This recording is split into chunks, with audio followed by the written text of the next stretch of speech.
2022 April 6 മുതൽ 10 വരെ നടന്ന CPMന്റെ 23ാമത് പാർട്ടി കോൺഗ്രസിൽ സ്വന്തം പാർട്ടിയുടെ വിലക്കു ലംഘിച്ച് പ്രസംഗിച്ച മുതിർന്ന കോൺഗ്രസ് നേതാവായ KV തോമസ് മാത്രമാണോ പിണറായി വിജയൻ ജനാധിപത്യ മുന്നണിയിൽ വളർത്തിയെടുത്തിരിക്കുന്ന ട്രോജൻ കുതിര?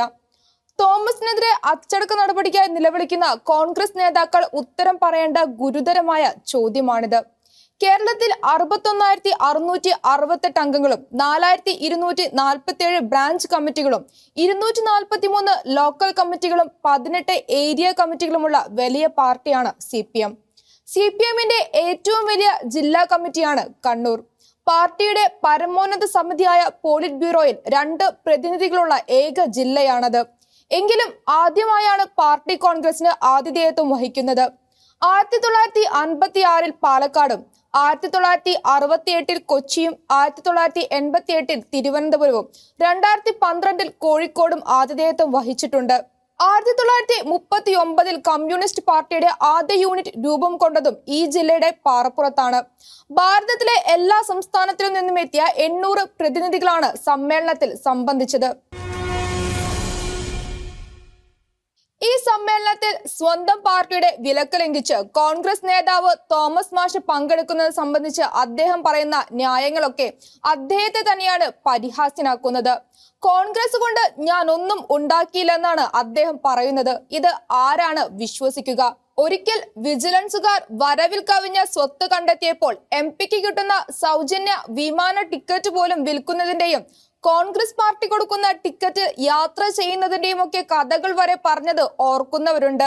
പിന്നെ തിരുത തോമ എന്ന വിളിപ്പേര് അതാരാണിട്ടതെന്ന് മാഷിനറിയാം, നാട്ടുകാർക്കും അറിയാം.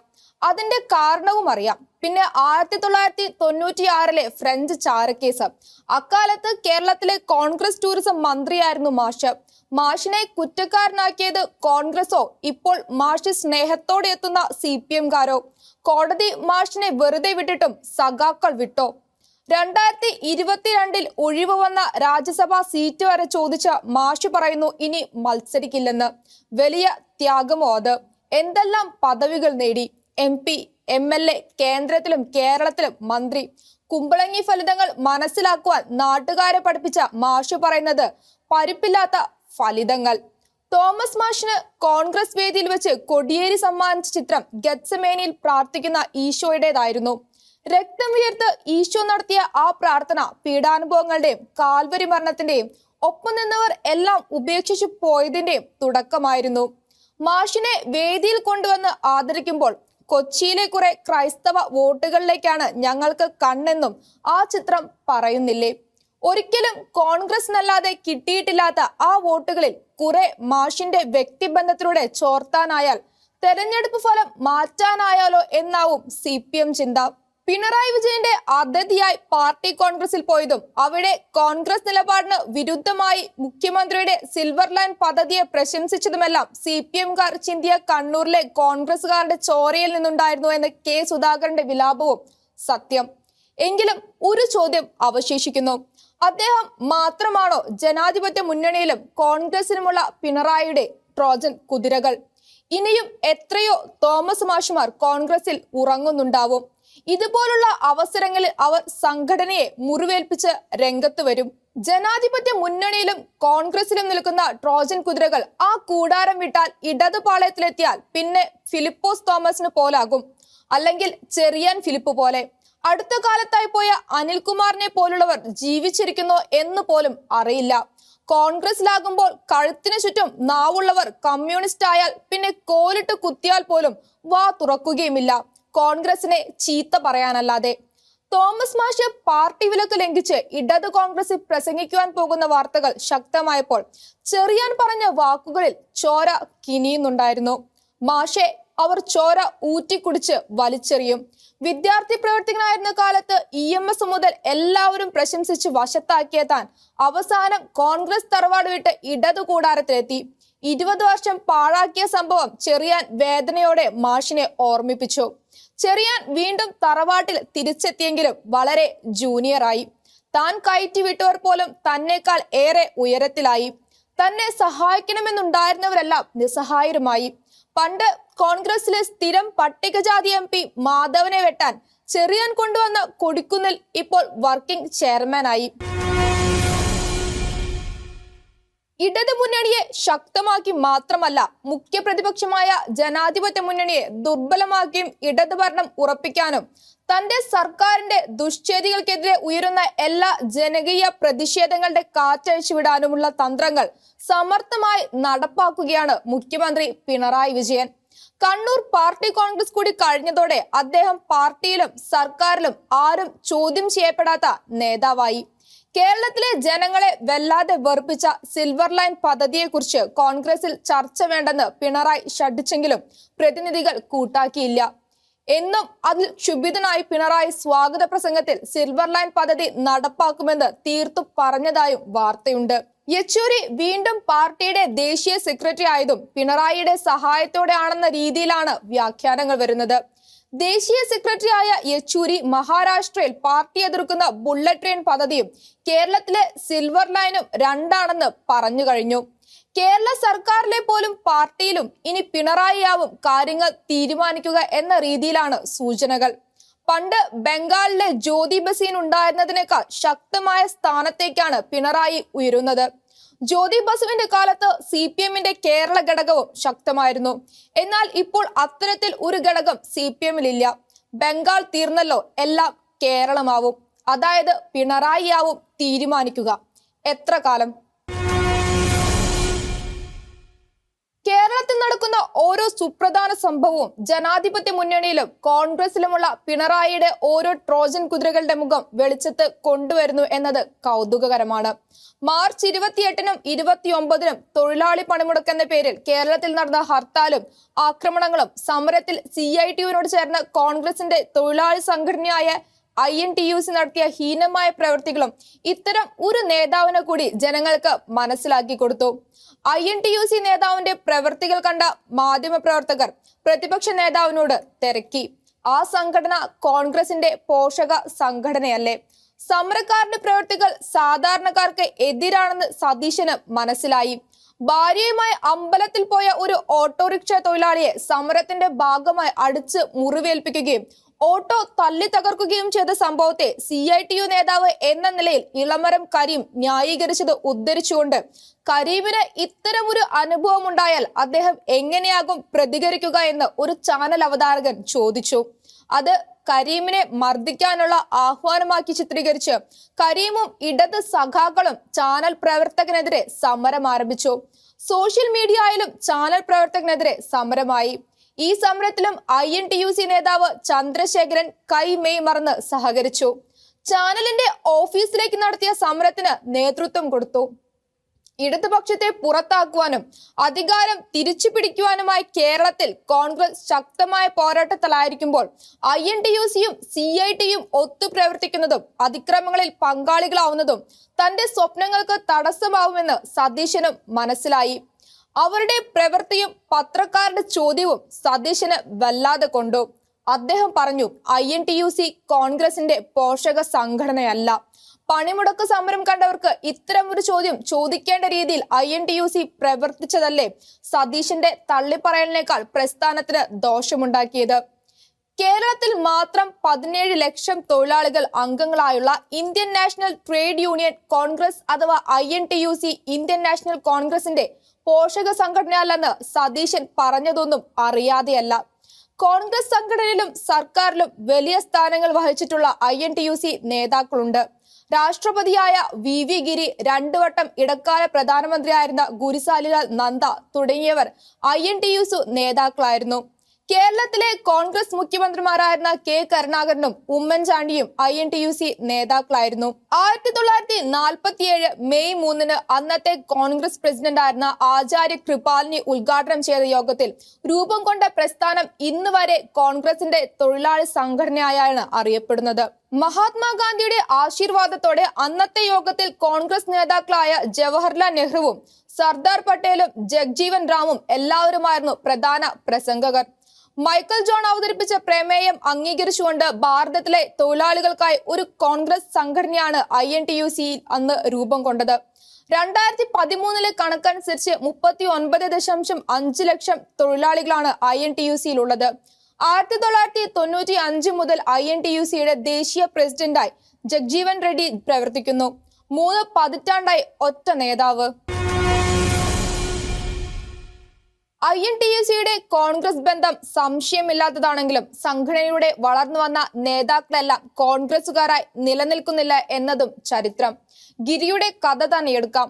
അദ്ദേഹം പ്രസിഡന്റ് പദത്തിലെത്തിയത് കോൺഗ്രസ് സ്ഥാനാർത്ഥിയെ തോൽപ്പിച്ചായിരുന്നു.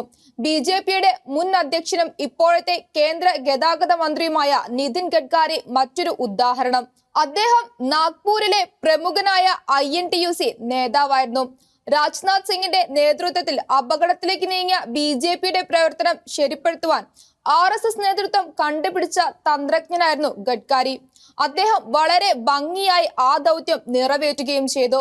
ഇന്നും മോദിയുടെ പകരക്കാരനായ RSS നേതാക്കളുടെ മനസ്സിലുള്ളവരിൽ ഗഡ്കരിയും ഉണ്ടെന്നാണ് പറയുന്നത്. ഭാരതത്തിലെ ജനാധിപത്യ ജീവിതക്രമത്തിന് കോൺഗ്രസ് ആവശ്യമാണെന്നും കോൺഗ്രസ് നശിക്കരുതെന്നും അടുത്ത കാലത്തും ഗഡ്കരി അഭിപ്രായപ്പെട്ടിരുന്നു. കേരളത്തിലെ INTUCയിലും അവരുടെ പ്രവർത്തനങ്ങളിലും ചൊറിങ്ങും കുരുങ്ങുമായുള്ളവർ ഉണ്ടെന്ന തിരിച്ചറിവോ അനുഭവങ്ങളോ ആവണം സതീശനെ ഈ പ്രതികരണത്തിലേക്ക് നയിച്ചതെന്ന് കരുതാം. INTUCയുടെ സംസ്ഥാന അധ്യക്ഷനായി പ്രവർത്തിക്കുന്ന R ചന്ദ്രശേഖരന് കോൺഗ്രസിനേക്കാൾ കൂറ് CPM-നോട് എന്ന് സംശയിക്കുന്നവർ ഏറെയുണ്ട്. എളമരം കരീം, മുഖ്യമന്ത്രി പിണറായി വിജയൻ അടക്കമുള്ള CPM നേതാക്കളോട് ചന്ദ്രശേഖരന് വളരെ അടുത്ത ബന്ധമുണ്ട്. ചന്ദ്രശേഖർ പ്രതിയായുള്ള അഴിമതി കേസിൽ കുറ്റപത്രം സമർപ്പിക്കുവാൻ പോലും സർക്കാർ CBIക്ക് അനുമതി കൊടുത്തില്ല. ഹൈക്കോടതി വിധിയുടെ അടിസ്ഥാനത്തിൽ കോൺഗ്രസ് നേതാവിനെതിരെ നടന്ന അന്വേഷണത്തോട് കമ്മ്യൂണിസ്റ്റ് സർക്കാർ ഇത്രയും ഭീകരമായ ഔദാര്യം കാണിക്കുമ്പോൾ ആർക്കാണ് സംശയം തോന്നാത്തത്? 1955 കൊല്ലത്ത് ജനിച്ച കോൺഗ്രസുകാരനായ ചന്ദ്രശേഖരൻ 1979 മുതൽ തൊഴിലാളി യൂണിയൻ രംഗത്ത് പ്രവർത്തിക്കുന്നു. കരുണാകരന്റെയും രമേശിന്റെയും ഇപ്പോൾ സുധാകരന്റെയും വിശ്വസ്തൻ. 2007 മുതൽ INTUCയുടെ സംസ്ഥാന അധ്യക്ഷനാണ്. എതിരില്ലാതെയാണ് 2020 അദ്ദേഹം ഈ പദവി നേടിയത്.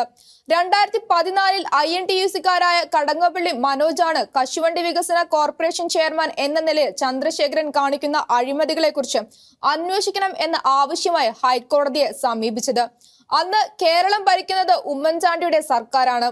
ആഭ്യന്തരമന്ത്രി രമേശ് ചെന്നിത്തലയുടെ നോമിനിയായാണ് ചന്ദ്രശേഖരൻ കശുവണ്ടി കോർപ്പറേഷൻ തലവനായത്.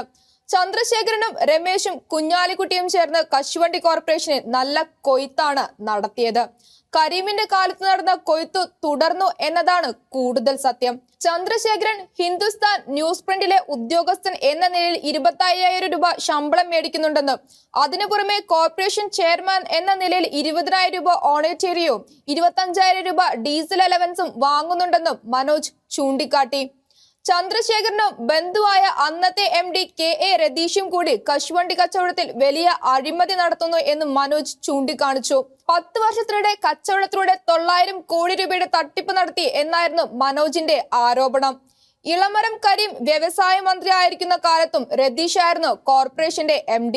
ചന്ദ്രശേഖരന്റെ കാലത്ത് തന്നെ 600 കോടിയുടെ അഴിമതി നടന്നതായി മനോജ് ആരോപിച്ചു. മനോജിന്റെ ആരോപണം പരിശോധിച്ച ഹൈക്കോടതി അസാധാരണമായ ഒരു ഉത്തരവിറക്കി. അക്കാലത്ത് അഡീഷണൽ ചീഫ് സെക്രട്ടറി ആയിരുന്ന ധനകാര്യ സെക്രട്ടറി ഡോക്ടർ KM അബ്രഹാമിനോട് സംഭവത്തെക്കുറിച്ച് അന്വേഷിക്കുവാനും അന്വേഷണ റിപ്പോർട്ട് സർക്കാരിനെ കാണിക്കാതെ ഹൈക്കോടതിക്ക് കൈമാറുവാനും നിർദ്ദേശിച്ചു.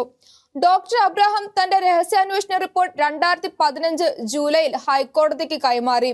ശിവശങ്കർ പുറത്താക്കപ്പെട്ടതിനെ തുടർന്ന് മുഖ്യമന്ത്രി പിണറായിയുടെ പ്രൈവറ്റ് സെക്രട്ടറിയും കിഫ്ബിയുടെ CEOയുമായാണ് അബ്രഹാം. ഇന്നാണെങ്കിൽ അബ്രഹാം അത്തരം ഒരു ദൗത്യം നിറവേറ്റുമോ എന്ന് കണ്ടറിയണം. റിപ്പോർട്ടിലുണ്ടായിരുന്നത് ഞെട്ടിപ്പിക്കുന്ന തട്ടിപ്പ് വിവരങ്ങളാണ്. റിപ്പോർട്ടിന്റെ അടിസ്ഥാനത്തിൽ ഹൈക്കോടതി കേസ് അന്വേഷണം CBIക്ക് വിട്ടു. കേസിൽ പ്രതിയായ ചന്ദ്രശേഖരൻ രാജിവെച്ചു.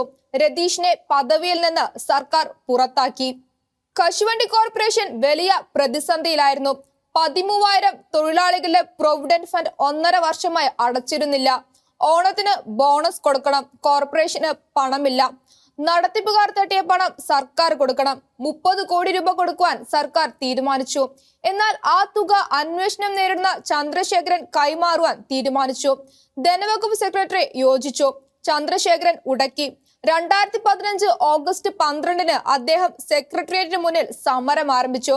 കോൺഗ്രസ് സർക്കാരിനെതിരെ അവരുടെ പോഷക സംഘടനയുടെ നേതാവ് സമരമിരിക്കുന്നു. ധനസെക്രട്ടറി KM അബ്രഹത്തെ പുറത്താക്കണമെന്നായിരുന്നു ആവശ്യം. പിന്തുണയുമായി ആദ്യമെത്തിയത് CITUവിന്റെ പ്രമുഖ നേതാവ് ആനത്തലവട്ടം ആനന്ദൻ. പിന്നീട് ഇളമരം കരീം മുതൽ പിണറായി വിജയൻ വരെയുള്ളവർ സമരപന്തലിലെത്തി. അബ്രഹത്തിന്റെ റിപ്പോർട്ടിന്റെ അടിസ്ഥാനത്തിൽ ഹൈക്കോടതി കേസന്വേഷണം CBIക്ക് വിട്ടു. ഗുണനിലവാരമില്ലാത്ത തോട്ടണ്ടി ഇറക്കുമതി നടത്തി കോർപ്പറേഷൻ 500 കോടി രൂപയുടെ ക്രമക്കേട് നടത്തിയെന്ന് കണ്ടെത്തി. MD Ratheesh, chairman Chandrasekharan, contractor Jaimon Joseph എന്നിവരെ 1, 2, 3 പ്രതികളാക്കി കേസ് രജിസ്റ്റർ ചെയ്തു. ആ കേസ് ഇപ്പോഴും തിരുവനന്തപുരം CBI കോടതിയിലാണ്. ലാവ്ലിൻ കേസ് പോലെ അതും നീണ്ടുപോകാം. CBI അന്വേഷണത്തെ തുടർന്ന് കശുവണ്ടി കോർപ്പറേഷൻ MD പദവിയിൽ നിന്ന് പുറത്താക്കപ്പെട്ട രതീഷിന് കൊച്ചിയിൽ കേരള സ്റ്റേറ്റ് എന്റർപ്രൈസിൽ കുഞ്ഞാലിക്കുട്ടി നിയമനം കൊടുത്തു. എക്കാലത്തും ജനാധിപത്യ മുന്നണിയുടെ ഇടതുമുന്നണിയുടെ ട്രോജൻ കുതിരയാണ് അദ്ദേഹം. ലാവ്ലിൻ വിവാദ കാലത്ത് TM ജേക്കബ് പരസ്യമായി പറഞ്ഞിട്ടുള്ള രഹസ്യമാണിത്. മുന്നണിയെ ചതിച്ചും സ്വന്തം കാര്യങ്ങൾ നേടുന്നവരാണ് ഈ ട്രോജൻ കുതിരകൾ.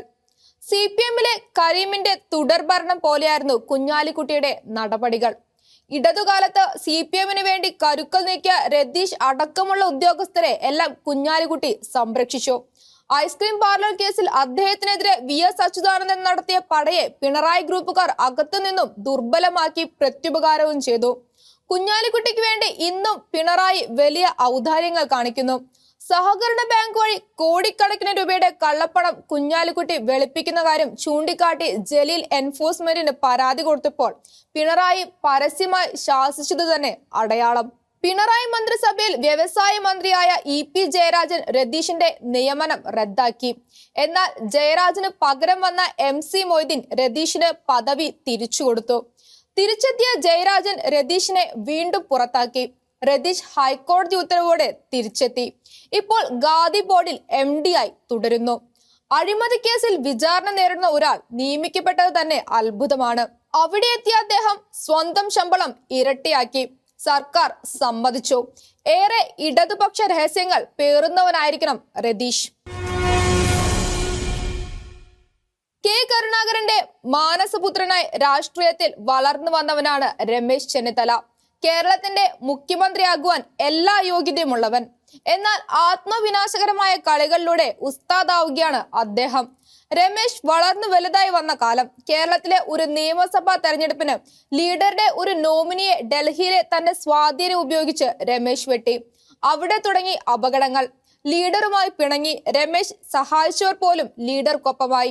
1998 കോട്ടയത്ത് നിന്നും ലോക്സഭയിലേക്ക് മത്സരിക്കുമ്പോൾ ഹിന്ദു വോട്ടുകൾക്കായി നടത്തിയ നീക്കം BJPക്കാർക്ക് വരെ സംശയമുണ്ടാക്കി. ഈ സംശയം ശക്തമാകുന്ന വിധം കരുണാകരൻ കോട്ടയത്ത് സംസാരിച്ചു. പിന്നീട് രമേശ് ആ മത്സരത്തിൽ തോറ്റു. പിന്നീടും രമേശ് വളർന്നു. KPCC അധ്യക്ഷനായി 2005 മുതൽ 2014 വരെ വർക്കിംഗ് കമ്മിറ്റി അംഗം. 5 സംസ്ഥാനങ്ങളുടെ ചുമതലയുള്ള സെക്രട്ടറി. രമേശ് വഹിച്ച പദവികൾ നിരവധിയാണ്. കേരളത്തിലെ മുഖ്യമന്ത്രി പദവി കിട്ടാൻ പക്ഷേ രമേശ് നടത്തുന്ന കളികളും കാണിക്കുന്ന വെപ്രാളവും ആത്മവിനാശമായി മാറുന്നുണ്ട്. ഉമ്മൻചാണ്ടിയുടെ കാലത്ത് താക്കോൽ പദവിക്ക് വേണ്ടി സമുദായ നേതാവിനെ കൊണ്ട് പ്രസ്താവന ഇറക്കിയതും വിവാദമായപ്പോൾ തള്ളിപ്പറയുകയും ചെയ്തു തുടങ്ങി തിരിച്ചടികൾ. ഉമ്മൻചാണ്ടിയെ മാറ്റി മുഖ്യമന്ത്രിയാകുവാൻ രമേശ് ചെന്നിത്തല വല്ലാതെ കളിച്ചു. അവയിൽ സജീവ പങ്കാളിയായിരുന്നു ചന്ദ്രശേഖരൻ. കുഞ്ഞാലിക്കുട്ടിയുമായി ഉണ്ടാക്കിയ ബന്ധത്തിലൂടെ ലീഗിന്റെ പിന്തുണ ഉറപ്പാക്കിയ രമേശ് പിന്തുണ ചോദിച്ച് KM മാണിയെ കാണുവാൻ അയച്ചത് ചന്ദ്രശേഖരനെയായിരുന്നു. സഹകരിക്കില്ലെന്ന് മാണി തീർത്തു പറഞ്ഞതോടെയാണ് തന്നെ കൊടുക്കാൻ രമേശ് കേസുണ്ടാക്കിയതെന്ന് മാണി തന്നെ പറഞ്ഞിട്ടുണ്ട്. രമേശിന്റെ ആ കളികളാണ് ജനാധിപത്യ മുന്നണിയെ വല്ലാതെ ദുർബലമാക്കിയതും അവസാനം മാണി ഗ്രൂപ്പുകാരെ ഇടതു മുന്നണിയിൽ എത്തിച്ചതും. 2016 നിയമസഭാ തെരഞ്ഞെടുപ്പിൽ രമേശ് മത്സരിച്ചത് മുഖ്യമന്ത്രി ആകുവാനല്ല, പ്രതിപക്ഷ നേതാവാകുവാനാണ് എന്നതായിരുന്നു നിരീക്ഷണം. ജനാധിപത്യ മുന്നണി തോറ്റു. രമേശ് പ്രതിപക്ഷ നേതാവായി. ഇപ്പോൾ ചന്ദ്രശേഖരൻ ചെയ്തതുപോലെ പൗരത്വ ബില്ലിനെതിരെ പിണറായിക്കൊപ്പം സമരം ചെയ്യുവാൻ രമേശ് തയ്യാറായി. അതിലൂടെ കോൺഗ്രസ് മൈനർ പാർട്ട്ണറാകുമെന്ന് തിരിച്ചറിയാൻ അദ്ദേഹത്തിനായില്ല. അവസാനം ആ കൂട്ടുകച്ചവടം പാർട്ടി വിലക്കി. 2020 തെരഞ്ഞെടുപ്പിലും ജനാധിപത്യ മുന്നണി തോറ്റു. രമേശിന്റെ മുഖ്യമന്ത്രി സ്വപ്നങ്ങളിൽ വലിയ കരിനിഴൽ പടർത്തി കോൺഗ്രസ് VD സതീശനെ നിയമസഭാ കക്ഷി നേതാവാക്കി. എനിക്ക് പദവികളില്ലെങ്കിൽ എന്തിന് കോൺഗ്രസ് എന്ന് രമേശ് ചിന്തിക്കുന്നത് പോലെയായി പ്രതികരണങ്ങൾ. കോൺഗ്രസിലെ മിക്കവാറും നേതാക്കളുടെ മനോഭാവം അതാണെങ്കിലും രമേശ് പറയുന്നതും ചെയ്യുന്നതും വളരെ പ്രകടമായി മാറുന്നു. സതീശനെ അടിക്കുവാൻ തക്കം നോക്കിയിരിക്കുന്ന അദ്ദേഹത്തിന് കിട്ടിയ അവസരമായി INTUCയെ കുറിച്ചുള്ള സതീശന്റെ പ്രതികരണം. പിന്നീട് INTUCക്കാരുടെ തന്നെ യോഗത്തിൽ വെച്ച് ശശി തരൂർ ഹർത്താല് പോലുള്ള സമരം ശരിയല്ലെന്ന് മുഖത്തടിക്കും പോലെ പറഞ്ഞു. എങ്കിലും സതീശന്റെ വാക്കുകൾ വിവാദമാക്കി അത് കുത്തിപ്പൊക്കി. INTUCക്കാർ പലയിടത്തും സതീശനെതിരെ പ്രകടനം നടത്തി. രമേശാണ് പിന്നിലെന്ന് സതീശൻ സൂചിപ്പിച്ചു. ചന്ദ്രശേഖരൻ KPCC അധ്യക്ഷനെ കണ്ട് പരാതിപ്പെട്ടു. സതീശൻ അനങ്ങിയില്ല. രമേശ് ഡൽഹിയിലെത്തി സോണിയയെ കണ്ട് പരാതിപ്പെട്ടു. അവിടെ വെച്ച് KPCC അധ്യക്ഷനെയും കണ്ടു. പുനഃസംഘടന നടത്താൻ കഴിയാത്തതുകൊണ്ട് തോറ്റ കുട്ടിയായി കഴിയുകയാണ് KPCC അധ്യക്ഷൻ. അദ്ദേഹം ഇപ്പോൾ രമേശിനൊപ്പമാണത്രേ. ഏതായാലും രമേശ് എത്തും മുമ്പേ സതീശന്റെയും വേണുവിന്റെയും അവരുടെ ആൾക്കാരുടെയും പരാതികൾ കൊണ്ട് സോണിയയുടെ ഓഫീസ് നിറഞ്ഞിരുന്നു. അവസാനം സുധാകരൻ തന്നെ INTUCക്കാരെ സ്വാന്തനിപ്പിച്ചു. വഴക്കു തീർത്ത് മട്ടായി. വഴക്കു തീരുമ്പോൾ വ്യക്തമാകുന്നത് രമേശിന്റെ അപകടകരമായ കളികളെ കുറിച്ചും ചന്ദ്രശേഖരന്റെ ഇടത് ബന്ധത്തെക്കുറിച്ചുമുള്ള സംശയരഹിതമായ തിരിച്ചറിവുകളാണ്. കേരയിൽ പോലുള്ള വിഷയങ്ങളിലൂടെ ജനാധിപത്യ മുന്നണി ശക്തമായി വരുമ്പോൾ പിണറായിയുടെ ട്രോജൻ കുതിരകളാകുന്നവർ സ്വയം നശിക്കുക മാത്രമല്ല ജനാധിപത്യ മുന്നണിയെയും നശിപ്പിക്കുകയാണ്. സംസ്ഥാന വൈദ്യുതി ബോർഡ് 14,000 കോടി രൂപയുടെ സഞ്ചിത നഷ്ടത്തിലാണെന്നും ജീവനക്കാർ ഇന്നത്തെ രീതിയിൽ മുന്നോട്ട് പോയാൽ കാര്യങ്ങൾ കൈവിട്ടു പോകുമെന്നും സംസ്ഥാന വൈദ്യുതി മന്ത്രി K കൃഷ്ണൻകുട്ടി മുന്നറിയിപ്പ് നൽകി കഴിഞ്ഞു. കേരളത്തിലെ വൈദ്യുതി വിതരണത്തിന്റെ കുത്തക ബോർഡിന് നഷ്ടപ്പെടും.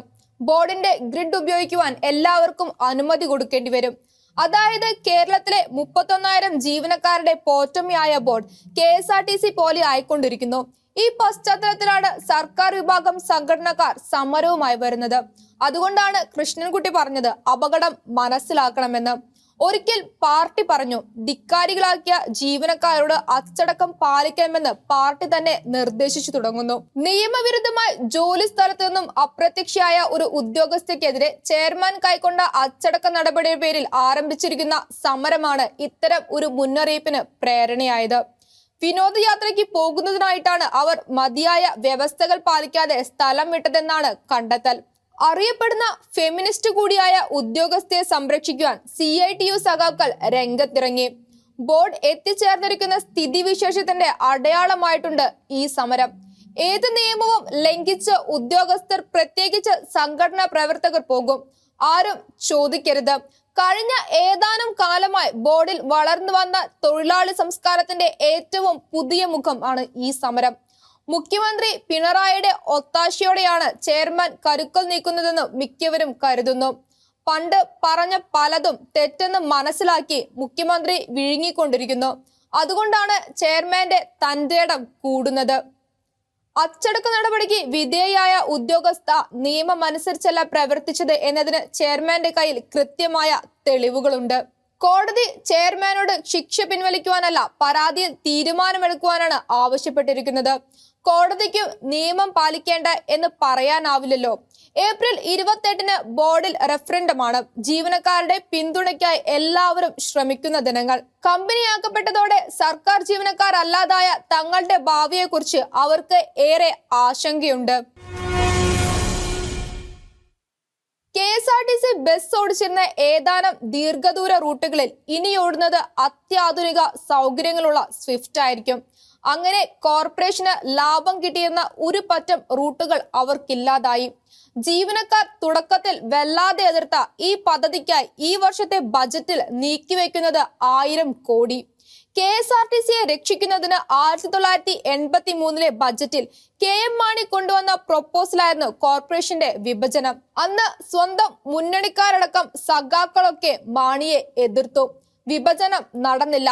ഈ പശ്ചാത്തലത്തിലാണ് കേരള കോൺഗ്രസുകാരനായ ആന്റണി രാജു പുതിയ വിപ്ലവവുമായി രംഗത്ത് വരുന്നത്. കോർപ്പറേഷൻ വിഭജിക്കപ്പെട്ടു.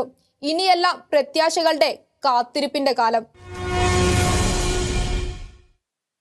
ശിലോഹന്റെ കാഴ്ചകൾ ഇനി അടുത്ത ആഴ്ച.